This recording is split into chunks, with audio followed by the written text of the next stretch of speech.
Everyone, आज मैं फिर से और लाइफ में कभी कभी यहाँ प्रॉब्लम रहती है। चल रहा है लाइफ पे, ठीक है।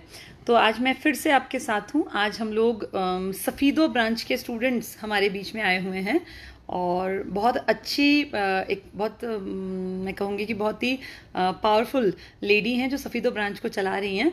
मैम ने बहुत अच्छा वहाँ एनवायरनमेंट दिया हुआ है, तो वहाँ से आज हमारे बीच में स्टूडेंट्स हैं जो अलग अलग फील्ड्स में, कोई टीचिंग में, कोई एएलएम की भर्ती में, कोई जो है फौज में, अलग अलग फील्ड्स में कहीं ना कहीं सेलेक्ट हुए स्टूडेंट्स हमारे बीच में हैं जिनकी ज्वाइनिंग्स अब 1-2 महीने के अंदर उम्मीद है कि आ जाएगी। तो मैं मिलवाती हूँ। सबसे पहले आपको बेटा नाम बताओ अपना। मेरा नाम सीमा है मैम, मैं सफ़ीदो ब्रांच में पढ़ती हूँ। अच्छा, और मेरे टीचिंग के कई एग्जाम्स क्लियर हैं। ठीक है। सीमा, कितने दिन पढ़ी तुम हमारे पास? 1-1.5 साल मैम। 1-1.5 साल तैयारी की? Yes ma'am. अच्छा, जब पहले पढ़ने आई तब लगता था कि पेपर पास हो पाएंगे? नहीं मैम, तब मैंने दिए भी थे पहले एग्जाम, लेकिन एक भी क्लियर नहीं हुआ मैम। अच्छा, क्लियर नहीं हुआ। अब इतना कॉन्फिडेंस है कि पेपर Yes, पास होते ma'am. रहेंगे? Yes, ma'am. चलो, बहुत बढ़िया। क्योंकि बच्चे ज्यादा हैं तो हर एक से छोटी छोटी बात कराऊंगी। बेटा अपना नाम बताओ। हेलो एवरीवन, मेरा नाम अंकुश है। अंकुश। अंकुश, कितनी उम्र है तुम्हारी? 21 है। 21। इतनी छोटी एज में तुम्हारा किस चीज में सिलेक्शन हुआ बेटा? एसएससी जीडी में हो गया। एसएससी जीडी में अंकुर ना? अंकुश का पेपर क्लियर है और अब अंकुश 1-2 महीने में अपना बोरिया बिस्तर बांध के देश सेवा के लिए निकल पड़ेगा। बहुत बढ़िया अंकुश। पिताजी क्या करते हैं? पिताजी की डेथ है मैम। अच्छा, डेथ हो गई है। मम्मी ने घर संभाला। अभी बता रहे थे इनकी माताजी ने घर संभाला, इनके बड़े भाई ने बहुत सपोर्ट किया। तो जितने लोगों तक ये मैसेज जाए, देखो जिंदगी में हमें जब सपोर्ट की आवश्यकता पड़ती है तो बड़े भाई ने इनको सपोर्ट करके यहाँ तक पहुंचा दिया। इनकी माताजी को भी मेरा प्रणाम है, जिन्होंने जब बता रहा था ये कि मैं 5 साल के थे शायद, तुम ना 5 साल के थे तब पिताजी एक्सपायर हो गए। वहां से माताजी जो है अपने बच्चों को यहाँ तक लेकर आई। आज हमारे बीच में अंकुश बैठा है, मेहनत के दम पे अब ये गवर्नमेंट जॉब तक पहुंच गया है। अपना नाम बताइए बेटा। मेरा नाम सैम है। सैम? हाँ जी। सैम, पिताजी क्या करते हैं? नाम खेती खेती करते हैं। तो सैम, किस चीज में सिलेक्शन हुआ आपका? मेरा हरियाणा एएलएम में से हरियाणा एएलएम में सैम का सिलेक्शन हो गया। सैम, कब तक उम्मीद है जाने की? दिसंबर तक में। दिसंबर तक जाने की उम्मीद है।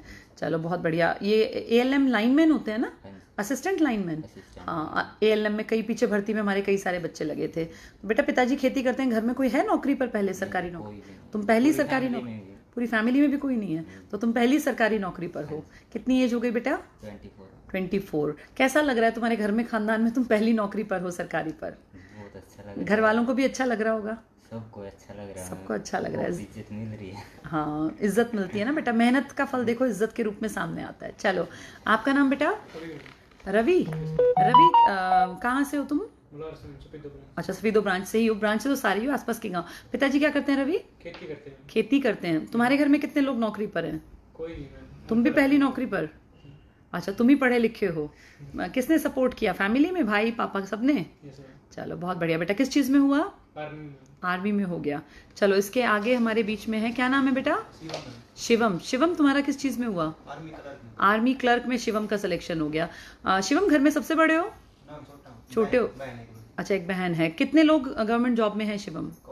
कोई नहीं है। तुम पहली नौकरी पे हो, तो तुम लोग लगभग पहली पीढ़ी के हो सारे जिनको सरकारी नौकरी मिली है। शिवम, तुम्हारी एज कितनी है बेटा? 21।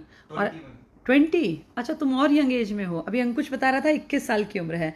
तुम्हारी 24 की बेटा। और तुम्हारी 20। तुम दोनों 20-20 साल के हो। बहुत बढ़िया बेटा। दोनों का आर्मी में हो गया ना? बहुत बढ़िया। हमारे बीच में ये बैठी हुई मैम, आपका नाम बताइए। प्रवीण। प्रवीण, आपका सीईटी का एग्जाम बहुत बढ़िया गया है और आपके टीचिंग के कई एग्जाम्स क्लियर हैं। चलिए, आपका? मेरा नाम कुसुम। कुसुम, तुम्हारे भी टीचिंग के एग्जाम्स क्लियर हैं? सीईटी दिया था? Yes ma'am. अच्छा, अच्छे गए हैं दोनों? चलो, बहुत जल्दी भगवान ने चाहा तो तुम भी कहीं पे अपना जल्दी से जॉब में कहीं ना कहीं ज्वाइनिंग में आ जाओगी। चलिए, तो हमारे दो ब्रांच से स्टूडेंट्स आए हुए थे और बहुत अच्छा लगा इनसे मिलके, इनसे बातचीत करके। ये लाइव आने का बस यही टारगेट होता है कि स्टूडेंट्स तक ये बात पहुंचे कि कोई भी जिंदगी में सफल हो सकता है। इन सबसे मैं 5 मिनट पहले बातचीत कर रही थी। किसी का बैकग्राउंड बहुत स्ट्रांग नहीं है। इनमें से ज्यादातर के पिताजी खेती करते हैं और ज्यादातर अभी बता ही रहे थे कि पहली पीढ़ी की सरकारी नौकरी है।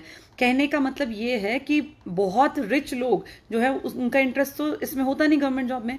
एवरेज मिडिल क्लास लोग या जो लोअर मिडिल क्लास फैमिली के लोग हैं, जिनके पिताजी खेती करते हैं, मजदूरी करते हैं या कोई छोटी मोटी दुकान चलाते हैं, ऐसे ही बच्चे सरकारी नौकरी की तरफ आते हैं और ये सरकारी नौकरी तक पहुंच जाते हैं मेहनत करके। तो बस यही टारगेट होता है इन वीडियोस का कि आप तक ये बात पहुंचे कि मेहनत करके कोई भी सफलता हासिल कर सकता है। जन्म बेशक बहुत अमीरी में ना हुआ हो, लेकिन जिंदगी को इतना जरूर बना लें कि कोई आपको ये ना कह पाए कि बेचारों के दिन गरीबी में कटे।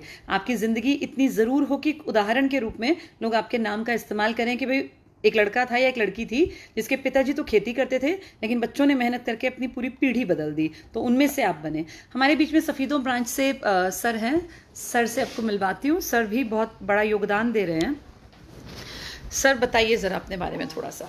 बेटा मैं यहाँ बैठ जाती हूँ, तुम उस पे हो जाओ। जी मेरा नाम मोनू है। मोनू सर। सर आप कब से ब्रांच के साथ जुड़े हुए हैं? जी मैम मैं 2019 से ब्रांच के साथ जुड़ा हूँ। अच्छा, तो पेंडेमिक से पहले आ गए हाँ थे? जी मैम, मैं खुद वहाँ पे अपनी तैयारी के लिए आया था। ओके। लेकिन मेरे को लगा भी मैं तैयारी के साथ साथ थोड़ा, क्योंकि मेरे को थोड़ा फाइनेंशियल दिक्कत थी, जी। तो मैं तैयारी के साथ साथ वहाँ पे जॉब भी करने लगा। ओके। तो तैयारी के साथ साथ मैंने एक जेई का एग्जाम भी दिया, बट वो किसी कारणवश मेरा 3 नंबर से रह गया था, सिर्फ जेई का एग्जाम। ओके। तो फिर मैंने सोचा कोई बात नहीं, फेल हुआ है तो क्या हुआ, ट्राई फिर करेंगे। बिल्कुल। तो ट्राई करने के साथ साथ में फिर मैं बच्चों के साथ ऐसे कनेक्टिव हो गया, और वहाँ के जो टीचर्स हैं, मतलब जो ओनर है, उन्होंने मेरे को भी बहुत सपोर्ट किया सीखने के साथ साथ काम करने में भी।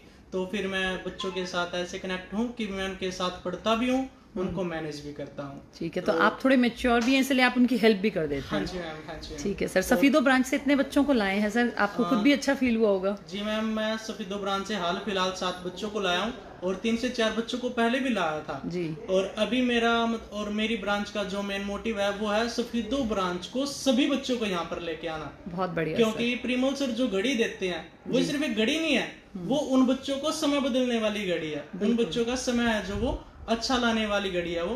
तो मेरी कोशिश यही रहेगी कि मैं सफीदो ब्रांच के सभी बच्चों को वो प्रिमल सर से घड़ी दिलवाऊं और सभी बच्चों का समय बदलवाऊं। चलिए बहुत बढ़िया सर। Thank you ma'am. तो देखिए आईसीएस की घड़ी लेना इन बच्चों ने सपने में देखा था और आज इनका वो सपना पूरा हुआ। ये 7 बच्चे हमारे बीच में हैं जो सभी कहीं ना कहीं जो है अपनी लाइफ को सेट करने में कामयाब हो गए हैं।